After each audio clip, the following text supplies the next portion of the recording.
وہ گندم یا سرسوں یا چاول یا چنے یا باجرے یا جوار یا گنے، مختلف فصلیں جو پیدا ہوتی ہیں، اس کے پیچھے کسان کی سخت محنت ہوتی ہے۔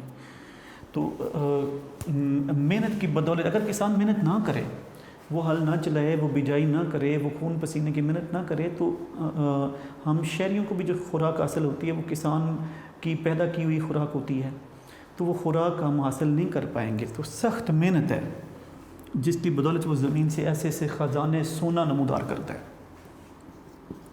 طالب علم محنت کرتا ہے تو بلند مدارج تک پہنچتا ہے، نہیں محنت کرتا تو پیچھے رہ جاتا ہے۔ لگاتار محنت کرتا ہے تو پوزیشنز حاصل کرتا ہے، رتبے اور شان حاصل کرتا ہے، اور سستی اور کسالت اور کام چوری اور کیا کہنے کسیل مندی کو اختیار کرتا ہے، پیچھے رہتا چلا جاتا ہے۔ تو جو محنت کرتے ہیں وہ آگے بڑھ جاتے ہیں، جو محنت نہیں کرتے وہ پیچھے رہ جاتے ہیں۔ مشقت کی ذلت جنہوں نے اٹھائی، جہاں میں ملی ان کو آخر بڑھائی۔ کسی نے بغیر اس کے ہرگز نہ پائی، فضیلت نہ عزت نہ فرما روائی، نہال اس گلستہ میں جتنے بڑے ہیں، ہمیشہ وہ نیچے سے اوپر چڑھے ہیں۔ تو جو لوگ محنت کرتے ہیں وہ فرش سے عرش تک پہنچ جاتے ہیں۔ تو طلباء جو ہیں جو محنت کو اپنا شعار بناتے ہیں، وہ بہترین عہدوں تک پہنچتے ہیں، بہترین ڈگریاں حاصل کرتے ہیں، بہترین انسان بنتے ہیں۔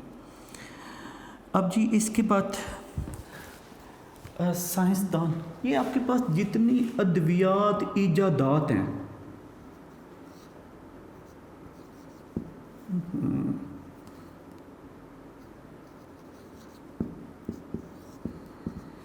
آپ کے پاس، بلکہ الگ لکھنا چاہیے تھا، اب بھی اکٹھے نہ لکھ دینا کہیں۔ سائنسدان، آپ کے پاس جتنی ایجادات ہیں، مثلا ایک ایئر کنڈیشنر ہے، مثال کے طور پر یہ پنکھا ہے، مثال کے طور پر یہ جو عمارت سازی کا سارا مٹیریل ہے، یہ پروجیکٹر پڑا ہے، آپ کی بار گھڑی ہے، موٹر سائیکلز ہیں، جتنی ایجادات ہیں، یہ جو کیمرہ ریکارڈنگ کر رہا ہے، یہ جو وائس ریکارڈنگ ہو رہی ہے، یہ ساری ایجادات سائنسدانوں کی لگاتار محنت کی بدولت منصع شہود پر آئی ہیں۔ ادویات ہیں، مثلا ٹائیفائڈ ہوتا ہے، آپ سائپروفلاکسسن کھاتے ہیں، یا آپ سیفٹرائزون کوئی 2 گرام لگواتے ہیں، یا پھر آپ لیووفلاکسسن یا آپ سیفیکسن، مختلف ادویات استعمال کرتے ہیں۔ اب وہ سائنسدانوں نے جانا کہ سالمونیلا جو ٹائیفائڈ پیدا کرتا ہے، اس کو کس طریقے سے اس کی گروتھ روکی جا سکتی ہے یا اس کی کلنگ ہو سکتی ہے۔ آپ کو فلو ہوتا ہے تو اینٹی الرجک یا اینٹی وائرل ٹیمی فلو جیسی وہ ادویات سائنسدانوں کی شبانہ روز محنت کی بدولت ہیں۔ اب بھی جو وبا پھوٹی ہوئی ہے کورونا کی، اس کے لیے جو رشینز نے اعلان کر رکھا ہے، امریکنز نے اعلان کر رکھا ہے، وہ جو ویکسین بنانے کا کام ہو رہا ہے، وہ لگاتار محنت کر رہے ہیں، تو انسانیت اس وبا سے، اس کے اثرات سے بچ سکے گی۔ تو آپ کے ارد گرد جو کچھ ایجادات نظر آتی ہیں، یہ سب خواہ وہ میڈیکل سائنس کی ہوں، خواہ وہ فزکس کی ہوں، خواہ وہ مختلف عمارت سازی ہو، ٹرانسپورٹ ہو، یہ سب سائنسدانوں کی لگاتار شبانہ روز محنت کا نتیجہ ہے۔ انہوں نے محنت کی تو دوسرے انسانوں نے اس کے ثمرات سمیٹے، ان تک فائدے پہنچے، انہوں نے اپنی ذات کو بھی فائدہ پہنچایا اور دوسری انسانیت کو بھی۔ تو یہ محنت ہے جس نے ہماری زندگیوں کو بدل کر رکھ دیا۔ اچھا جی، جرمنی اور جاپان، آپ سب جانتے ہیں کہ 1945 میں دوسری جنگ عظیم کے خاتمے پر جاپان پر امریکہ جنرل میک آرتھر نے قبضہ کر لیا تھا، اور جو جرمنی یا 2 حصوں میں بٹ گیا تھا، ایسٹرن جرمنی بن گیا تھا الگ، جس پر رشیا کا قبضہ ہو گیا تھا۔ اس کے باوجود کہ وہ دونوں ملک ہیروشیما ناگاساکی اڑ گئے تھے بھی جاپان میں، اور جرمنی آدھا ہو گیا تھا، انہوں نے ہمت نہیں ہاری۔ اگلے 10 سالوں میں انہوں نے سائنس اور ٹیکنالوجی میں اتنی محنت کی کہ دنیا میڈ ان جاپان مانگتی تھی اور یورپ میڈ ان جرمنی کی چیز مانگتا تھا۔ ایسی انہوں نے مختلف ہوم اپلائنسز سے لے کر ٹرانسپورٹ تک، میڈیکل ایکوپمنٹ سے لے کر میڈیسنز تک، مختلف چیزیں ایسی محنت کی بدولت تشکیل دے دیں، اتنی معیاری، پائیدار، مضبوط، کہ کہ لوگ ہم ابھی بھی میڈ ان جاپان پر تکیہ کرتے ہیں، اسے پائیدار مضبوط چیز مانتے ہیں۔ جرمنی کی اشیاء کی یورپ میں وہی مانگ ہے جو ایشیا اور مڈل ایسٹ میں جاپان کی اشیاء کی ہے۔ تو انہوں نے ہمت نہیں ہاری، تباہ حال ہونے کے باوجود، مغلوب ہونے کے باوجود محنت کی بدولت مقام پیدا کیا، نام پیدا کیا۔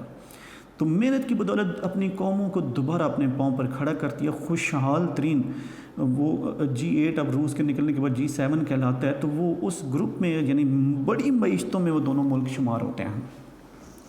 انہوں نے یہ کام محنت کی بدولت کیا۔ اچھا جی، تحریک پاکستان،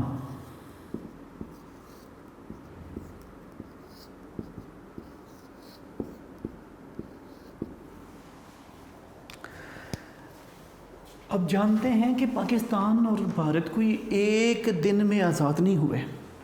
یہاں کے لوگوں نے برسوں سالہ سال تک شبانہ روز عمل پہم سے، محنت و مشقت سے غلامی کی تاریک رات کو آزادی کی خوبصورت صبح میں تبدیل کیا تھا۔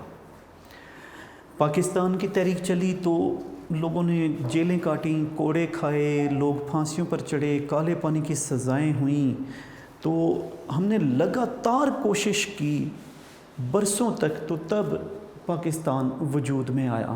انگریزوں کو ہم نے یہاں سے نکال باہر کیا اور ہندوؤں کی دست برد سے بھی ہم بچ گئے، ہندوؤں کے جبر و استبداد سے بھی ہم بچ گئے۔ تو محنت کی بدولت پاکستان کا قیام عمل میں آیا۔ تو طریقے پاکستان کا حوالہ دے لیجیے گا اس کی ہسٹری کا۔ اچھا جی، آزادی کی تحریکیں،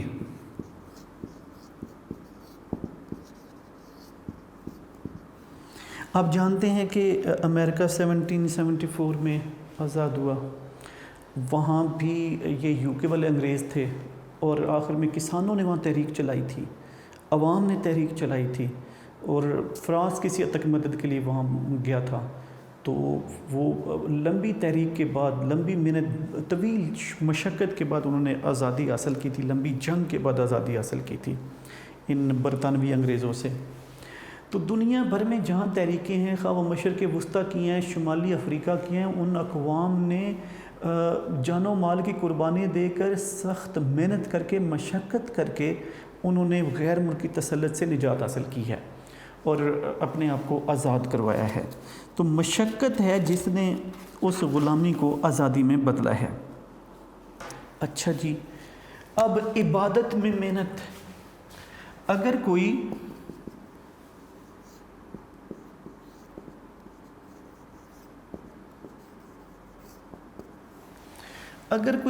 دیکھیں، اب نماز ہے، اگر آپ یوں ہی اس کو روایتی طور پر پڑھ دیں گے، خشوع و خضوع کا مظاہرہ نہیں کریں گے، عبادت میں محنت نہیں کریں گے، تو اللہ کا قرب حاصل نہیں کیا جا سکتا۔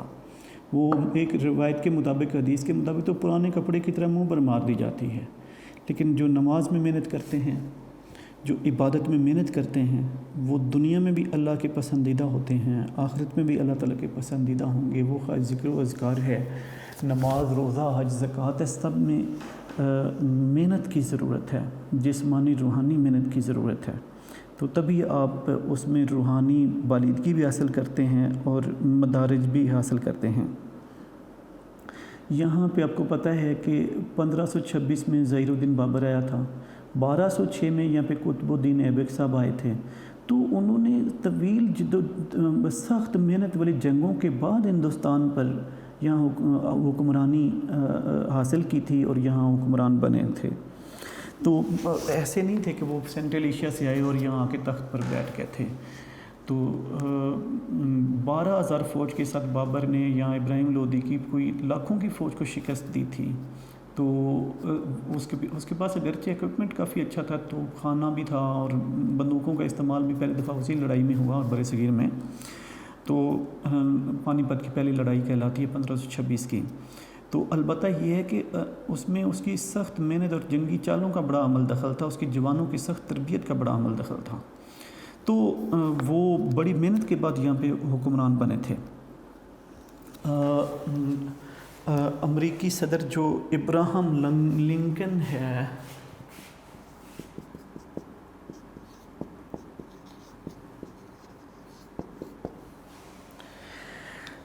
کہتے ہیں کہ رات کو لکڑیاں جلا کر ان کی روشنی میں پڑتا تھا۔ اب ابراہم لنکن، مختلف نام ہوں گے۔ اب مشہور بات ہے کہ امریکہ کے صدر جو لینڈن جانسن تھا، وہ ایک حجام کی دکان پر بوٹ پالش کا بھی کام کرتا تھا اس کے سامنے۔ ونسٹن چرچل جو اپنے جوتے خود مرمت کرتا تھا۔ اچھا جی، آپ جانتے ہیں کہ جوزف اسٹالن جو ہے، جو لینن کے بعد، ولادیمیر لینن کے بعد 1924 میں رشیا کا پریزیڈنٹ بنا 55 تک رہا، لمبے عرصے تک، وہ بھی ایک مزدور کا بیٹا تھا۔ جوزف ہٹلر جو ہے اس کے بارے میں مشہور ہے کہ وہ موچی کا بیٹا تھا۔ انہوں نے محنت کی بدولت یہ مقام حاصل کیا تھا۔ وہ ہٹلر کو مختلف نام لیے ہیں اب۔ اچھا جی، ہٹلر کا نام لیا ہے اور اسٹالن کا نام لیا ہے۔ اچھا جی، جو 1917 میں انقلاب آیا تھا رشیا میں نوجوانوں کا، تو ولادیمیر لینن کی سرکردگی میں جو کیمونزم کا انقلاب برپا کیا تھا، انہوں نے جو کارل مارکس کی کتاب داس کیپیٹل کو پڑھنے کے بعد اس پر اسی معیشت کو وہاں پہ لاگو کیا، معاشی نظام کو۔ اس کے پیچھے ان کی برسوں کی لگاتار جد و جہد تھی، محنت تھی۔ اور ہمارے قائد اعظم محمد علی جناح کے بارے میں مشہور واقعہ ہے کہ وہ رات گیر دیر تک پڑھتے تھے، تو ایک رات ان کی بہن نے پڑھنے سے منع کیا، تو اپنے کہا تھا کہ میں اگر پڑھوں گا نہیں تو بڑا آدمی کیسے بنوں گا۔ تو اسی طرح ہمارے نبی صلی اللہ علیہ وآلہ وسلم، حضرت محمد صلی اللہ علیہ وسلم جو ہیں، وہ انہوں نے 13 سال مدینہ میں، مکہ میں جد و جہد کی، 10 سال مدینہ میں، اس میں 8 سال 9 سال جنگوں میں بھی گزارے۔ تو اب رسول پاک صلی اللہ علیہ وسلم نے 23 سال تقریباً 22 سال 5 ماہ 22 دن تقریباً بنتے ہیں، 23 سال جد و جہد کی، تو یہ اسلام 4 دانگ عالم میں پھیلا، اسلام کی ہدایت کی شمع روشن ہوئی۔ تو اس کے پیچھے رسول پاک صلی اللہ علیہ وسلم کی زندگی بھر کی محنت ہے، لگاتار مشقت ہے، تو یہ دین کی نعمت ہم تک پہنچی اور حاصل ہوئی۔ تو یوں محنت جو ہے یہ یہی نسخہ کیمیا ہے جس کی بدولت دنیا میں انقلاب رونما ہوتے ہیں، بلندیاں حاصل ہوتی ہیں، رتبے حاصل ہوتے ہیں۔ اب یہ مین پوائنٹس تھے۔ آپ کا جو پیج نمبر نوٹس کا 320 ہے، اگر آپ اسے کھولیں تو وہاں پہ محنت کی برکتیں مضمون ہوگا۔ یہ 2019 کے لوور بورڈ میں بھی آیا ہوا ہے۔ اس کے کچھ سیدھا واقعات میں آپ کو بتا دیتا ہوں، ترتیب سے آپ خود پڑھ لیجئے گا۔ ایک شخص جو ہے رسول پاک صلی اللہ علیہ وسلم کے پاس آیا تھا اور کہا تھا کہ مجھے کچھ عطا کیجیے، تو آپ نے کہا تھا تمہارے پاس کچھ ہے؟ تو اس نے کہا ایک کمبل، حضور نے فرمایا اسے بیچ کر کہ رسی اور کلاڑی خریدو۔ اب وہ جب رسی کلاڑی لے کر آیا تو آپ نے کہا جنگل سے لکڑیاں کاٹو، انہیں رسی میں باندھو اور بازار جا کر بیچ دو۔ کچھ عرصے بعد وہ آیا تو اس نے کہا جی آپ نے مجھے اچھا راستہ دکھایا ہے، میں بھیک مانگنے کے بجائے میرے پاس اب محنت کے سبب بہت سے سکے جمع ہو گئے ہیں۔ تو یہ ہے محنت کی عظمت۔ پھر وہ رسول پاک کی زندگی کے واقعات ہوں گے، وہ جو انہوں نے 56 غزوات میں بنفس نفیس شرکت کروائی تھی اور 56 سرایہ یا جنگی مہمات روانہ کی تھیں۔ طالب علم کی مثال ہوگی، وہ ہم نے آپ کو بتایا ہے۔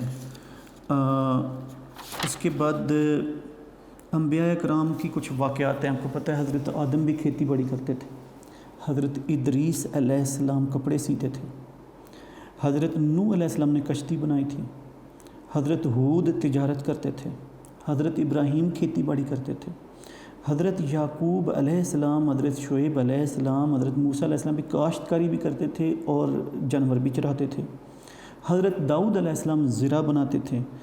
ہمارے نبی صلی اللہ علیہ وسلم اپنے ہاتھ سے بہت سے کام کرتے تھے۔ آپ کی حدیث ہے کہ کبھی کسی نے اس سے بہتر کھانا نہیں کھایا کہ اس نے اپنے ہاتھوں سے کما کر کھایا ہو، اور اللہ کے نبی حضرت داؤد علیہ السلام اپنے ہاتھوں سے کما کر کھایا کرتے تھے۔ اچھا جی، اب اس کے بعد یعنی مشہور قول درج ہوگا کہیں کہ خوش قسمتی کیا ہے، محنت کی اولاد ہے۔ اب بادشاہوں کی مثالیں آپ کو دے دی ہیں، تو قرآن مجید میں ارشاد ہے ان اللہ یغیرکم، اللہ تعالیٰ کسی قوم کی حالت اس وقت تک نہیں بدلتا جب تک کہ وہ قوم اپنی حالت کو خود نہیں بدلتی۔ تو قومیں اپنی حالت کو خود بدلنے کی کوشش کرتی ہیں تو بدلتی ہیں، جیسے کہ پاکستان میں بدلی، جیسا کہ شمالی افریقہ کے قوموں نے حالت بدلی، جیسا کہ امریکنز نے آزادی حاصل کی۔ تو آزادی کے لیے محنت مشقت کرنا پڑتی ہے۔ اچھا جی، جدید قوموں کی مثال، مثلا ہمارے پاس جو جدید قومیں ہیں جیسے کہ امریکہ ہے، ترقی یافتہ اقوام،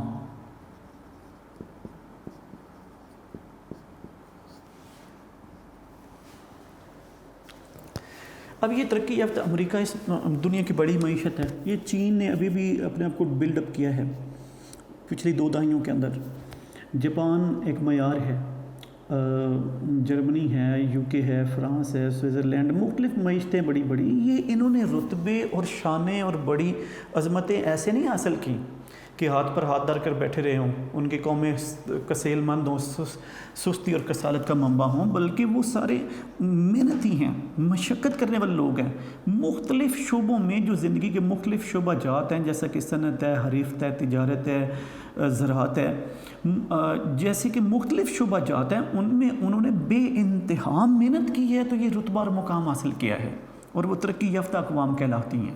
تو جنہوں نے محنت کی ہے وہ اس اعتبار سے آسمان دنیا پر موجود ہیں، اور جنہوں نے محنت نہیں کی وہ تیسری دنیا کی قسم پرسی والی اقوام کہلاتی ہیں۔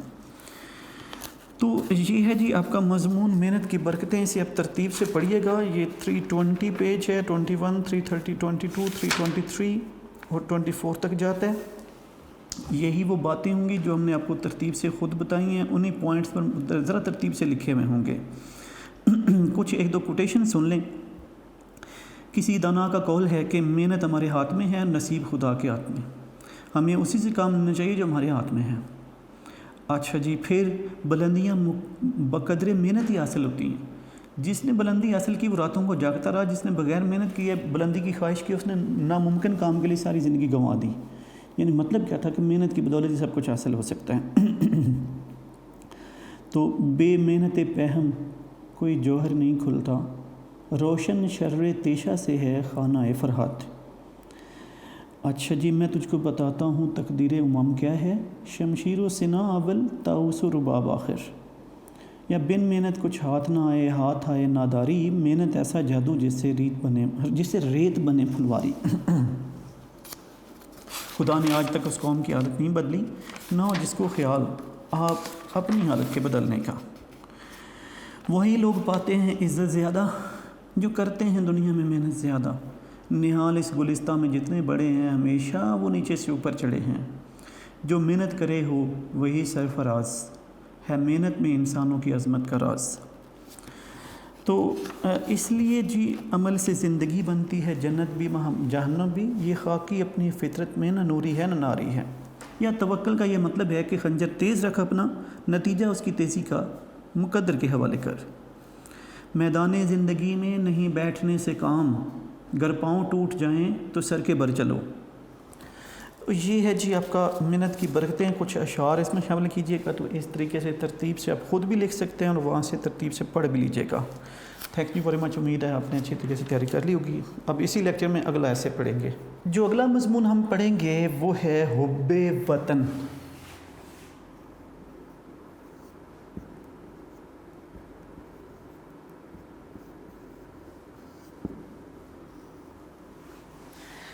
حب وطن کا مطلب ہے وطن سے محبت، یعنی جو آپ تمہید بنائیں گے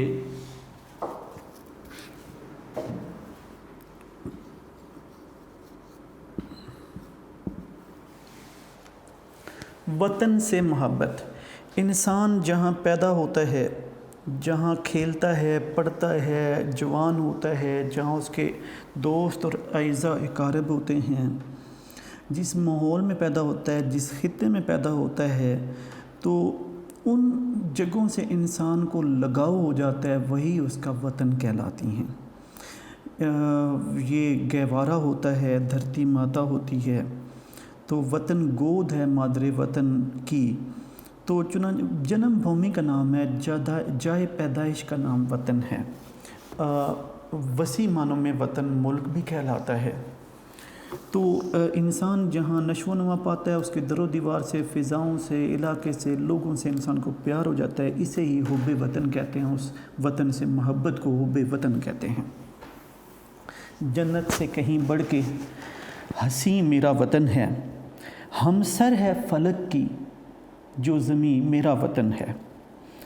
تو وطن سے محبت انسان کی سرشت میں ہے، فطرت میں ہے۔ وطن ایک چوہا اپنے بل سے پیار کرتا ہے، شیر اپنی کچھار سے محبت کرتا ہے، پرندہ اپنے گھونسلے سے محبت کرتا ہے،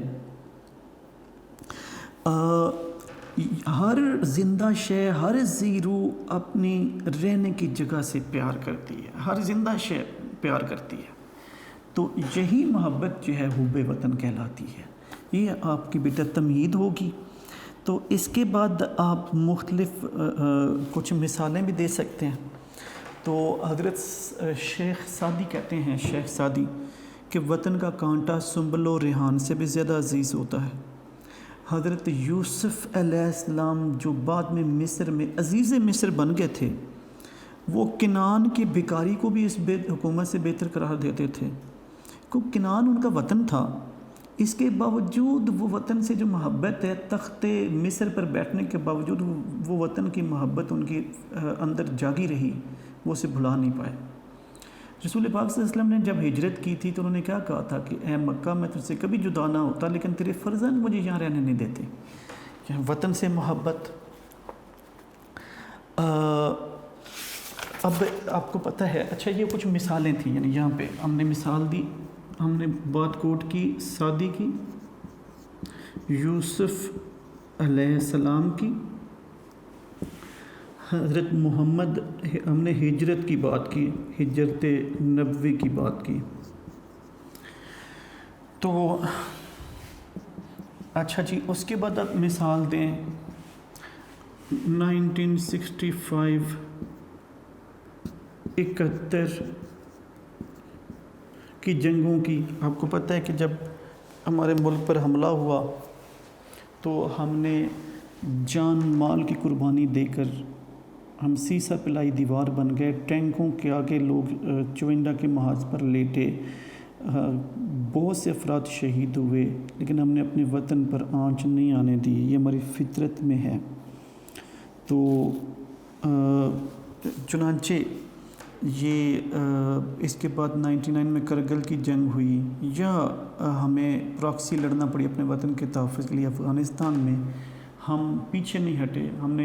ہمارے فرزندوں نے، جوانوں نے قربانیاں دے کر اپنے وطن کو بچایا۔ یہ جو دہشت گردی کی جنگ تھی، اس میں ہمارے عوام کی جان و مال جو ہے اس کو خطرات لاحق تھے، لیکن ہمارے فرزندوں نے، وطن کے بیٹوں نے اپنے خون سے اس دہشت گردی کا جڑ سے کلا کما کیا، اس کا خاتمہ کیا، اس کے خلاف لڑے۔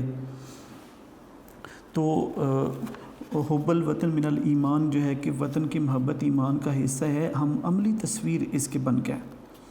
تو یہ یعنی وطن سے جو محبت ہے، یہ اس لحاظ سے ہماری، اور مثالیں کچھ اور ہیں، بہت سی دیں گے ابھی ہم مثالیں۔ مثال کے طور پر وہ ذوق والی مثال آپ کی قواعد انشاء میں لکھی ہوگی کہ ابراہیم ذوق، جب دکن کی حکومت بڑی شاندار تھی، علم پرور تھی، وہاں شعراء کو وظائف ملتے تھے، تو ایسے وقت میں بہادر شاہ ظفر کی حکومت تو دہلی میں بہت کمزور تھی، تو بہادر شاہ ظفر کا جو استاد تھا ابراہیم ذوق، شیخ محمد ابراہیم ذوق، ان کی شہرت پورے ہندوستان میں تھی۔ تو دکن کے حکمران نے ایک نمائندہ بھیجا کہ ذوق کو حیدرآباد لے آئیں۔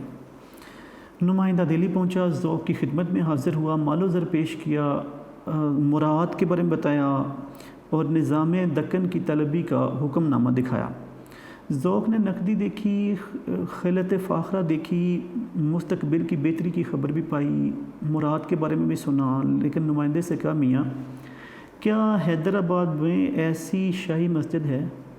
نمائندے نے کہا حضرت اس کا دنیا میں کہیں ثانی نہیں ہے۔ ذوق نے پھر پوچھا کہ وہاں ایسا شاہی قلعہ ہے، یہ جو لال قلعہ دلی ہے، ایسا ہے؟ نمائندہ بولا یہ تو خالص دلی میں ہی ہے۔ تو ذوق نے پھر کہا کہ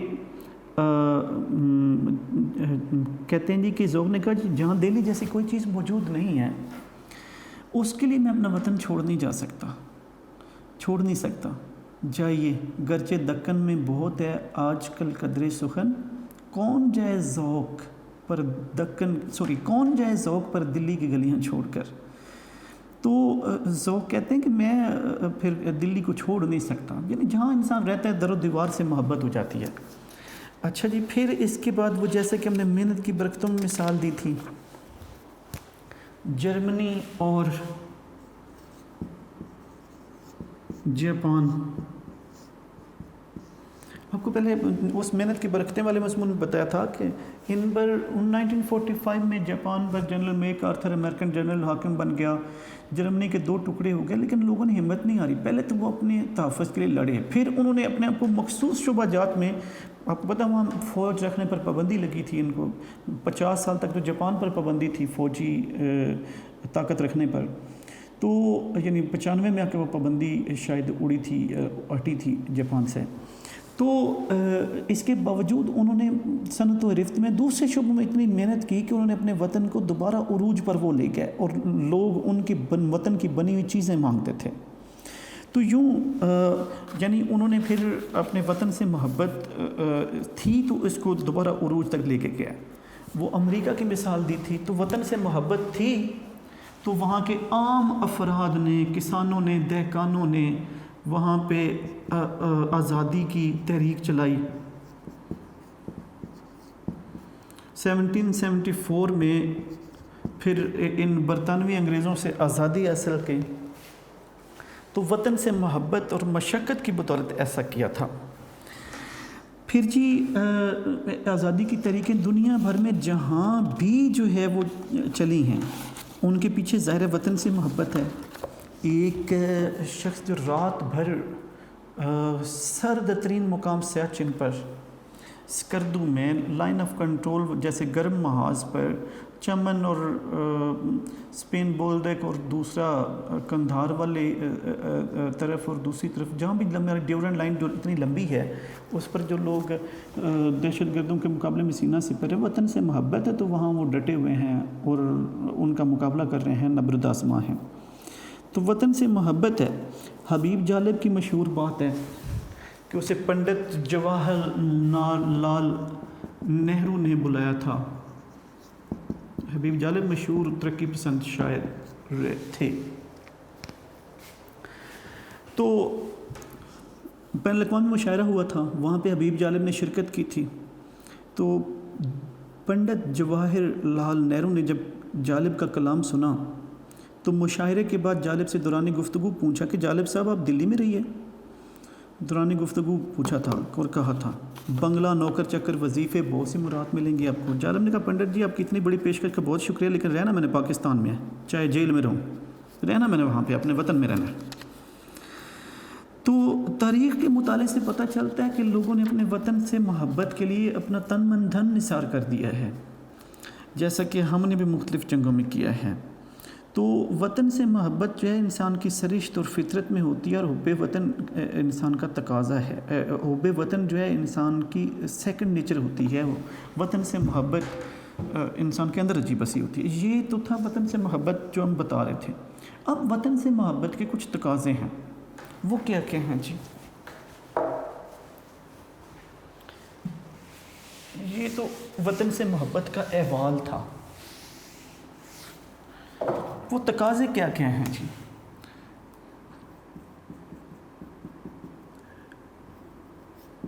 لسانی، مذہبی، سیاسی، گروہ بندی سے گریز کرنا، تاکہ وطن کی وحدت پارا پارا نہ ہو، یا ٹکڑوں میں نہیں بٹنا چاہیے، شیعہ سنی بریلوی وابی کا تعصب نہیں ہونا چاہیے، اسی طرح نسلی تعصب نہیں ہونا چاہیے، رنگ کا تعصب نہیں ہونا چاہیے، سرائکی اور بلوچ اور پشتون اور ہزارہ کا تعصب نہیں ہونا چاہیے، مہاجر اور سندھی کا تعصب نہیں ہونا چاہیے۔ تو تعصبات سے، گروہ بندیوں سے ملک کمزور ہوتا ہے، دنیا کا کوئی ملک ہی کیوں نہ ہو۔ تو گروہ بندی سے گریز کرنا اور اتحاد اور یکجہتی اور یگانگت اختیار کرنا، یونائٹڈ وی اسٹینڈ، ڈیوائیڈڈ وی فال، تو یہ وطن سے محبت کا پہلا تقاضا ہے کہ وطن سے محبت کرنی ہے، اس کی وحدت کو پارا پارا کرنے والے کام نہیں کرنے۔ نمبر 2، وطن کا مفید شہری بننا، یعنی ایسا شہری بننا جو قانون اور ضابطوں کے مطابق چلتا ہو، اپنی ذات کی خوشحالی کے ساتھ وطن کی خوشحالی کا خیال رکھتا ہو، معاشرے کے لیے مفید ہو، لوگوں کے لیے مفید ہو، نہ کہ اس کے لیے نقصان دہ، غدار اور ایسا شہری بن جانا جو وطن کو نقصان پہنچائے۔ پھر جی بہترین تعلیم و تربیت حاصل کرنا۔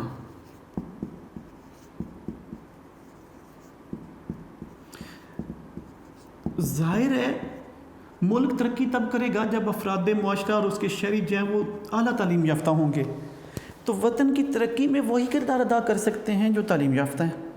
تو کارآمد اور مفید تعلیم حاصل کرنا اور سائنس اور ایجاد و اختراع میں نام پیدا کرنا، ایسے کام کرنا جس سے وطن کا مقام بلند ہو، نہ کہ ایک ناکارہ شہری بننا جو کسی ترقی کے عمل میں ان پڑھ ہو کر وہ معاشرے پہ بوجھ بن جائے اور اس دوسروں کا دست نگر محتاج ہو، نہ کہ وہ معاشرے کے لیے کام کر رہا ہو یا وطن کے لیے کام کر رہا ہو۔ تو بہترین تعلیم و تربیت حاصل کر کے وطن کی ترقی میں کردار ادا کرنا۔ لازمی فوجی تربیت۔ پاکستان میں بھی 97 تک NCC ہوتی تھی، نیشنل کیڈٹ کارپس، تو وہاں پہ بچوں کو انٹرمیڈیٹ کے دوران 40 دن کی فوجی ٹریننگ دی جاتی تھی، بندوق چلانا، شہر کا دفاع کرنا، اپنا دفاع کرنا، تاکہ جب وطن کو ضرورت پڑے تو یہ بچے ٹرینڈ ہوں۔ تو وہ بند کر دی گئی 97 میں، لیکن اسرائیل میں ابھی بھی آپ 18 سال کی عمر تک کے ہر فرد کو، ہر بچے کو 1 سال کی ٹریننگ لینا پڑتی ہے۔ تو اگر یہ ٹریننگ لیں گے تو پھر آپ اپنے دفاع کے بھی قابل ہوں گے، ضرورت پڑے گی تو وطن کے خطے کے تحفظ کے بھی قابل آپ ہوں گے۔ تو فوجی تربیت حاصل کرنا چاہیے، یہ وطن سے محبت کا تقاضا ہے۔ جب اس پہ کڑا برا وقت آ جائے، ہندوستان ہم سے کئی گنا بڑی فوج رکھتا ہے، کئی گنا بڑا ملک ہے، ہم یہاں اسٹریٹجیکلی تصویراتی اعتبار سے ایسے خطے میں موجود ہیں جہاں عالمی اقوام کے بڑے مفادات ہیں، ان کی انٹرسٹس ہیں، تو ہمیں ان کے درمیان ان کا ترنے والا نہیں بن جانا چاہیے، بلکہ اپنے دفاع کے قابل ہونا چاہیے اور اپنے ان کی مفادات سے اشتراک اگر ہمارا ہے تو اس سے فائدہ اٹھانا چاہیے، نہیں تو ان کے سامنے سیسا پلائی دیوار بننا چاہیے۔ پھر دوسرے شہریوں کا ہمدرد اور غم گسار بننا، یعنی وطن میں جو دوسرے شہری موجود ہیں ان کا ہمدرد غم گسار بننا، قدرتی آفات آ جائیں تو ان میں مدد کرنے والا پہنچنا، سیلاب آ جائیں، زلزلے آ جائیں، وبائیں پھوٹ پڑیں تو مدد کرنے والا بننا، دوسروں کا ہاتھ بننا۔ تو یہ سچا محب وطن شخص وہی ہوتا ہے جو خود غرضی نہیں رکھتا بلکہ وہ دوسروں کا ہمدرد اور غم گسار بنتا ہے۔ پھر غیر قانونی کام نہ کرنا جس سے ملک کو نقصان ہوتا ہے، مطلب سمگلنگ ہے، ذخیرہ اندوزی ہے، گراں فروشی ہے، بوران جیسے چینی آٹے کے پیدا کر کے ان کی مہنگائی میں اضافہ کر دینا، ان چیزیں مہنگی کر دینا، ذاتی مفاد حاصل کرنا اور اجتماعی مفاد کو قربان کر دینا اور لوگوں کو نقصان پہنچانا، ملک کو نقصان پہنچانا، یہ نہیں ہونا چاہیے۔ تو یعنی اسی طرح اور جو لا قانونیت کے جتنے کام ہیں، چوری ڈاکہ ہے یا دہشت گردی ہے یا غداری ہے یا دوسری ایجنسیوں کا اعلیٰ گھر بننا ہے، بردہ فروشی ہے، بردہ فروشی میں بچے اغوا کر کے، لوگوں کو اغوا کر کے ان سے کام لینا، ایسا کوئی کام نہیں ہونا چاہیے۔ اگر آپ وطن سے سچی محبت کرتے ہیں تو وطن کے ماحول کو خراب کرنے کا باعث نہیں بننا چاہیے بلکہ اس کا ایک مفید اور اچھا شہری ہونا چاہیے۔ اچھا جی، اوپر ذکر کیا تھا تعصبات سے بچنے والی بات ہو گئی تھی۔ اچھا، پھر وطن سے محبت کا جو تقاضا ہے وہ یہ کہ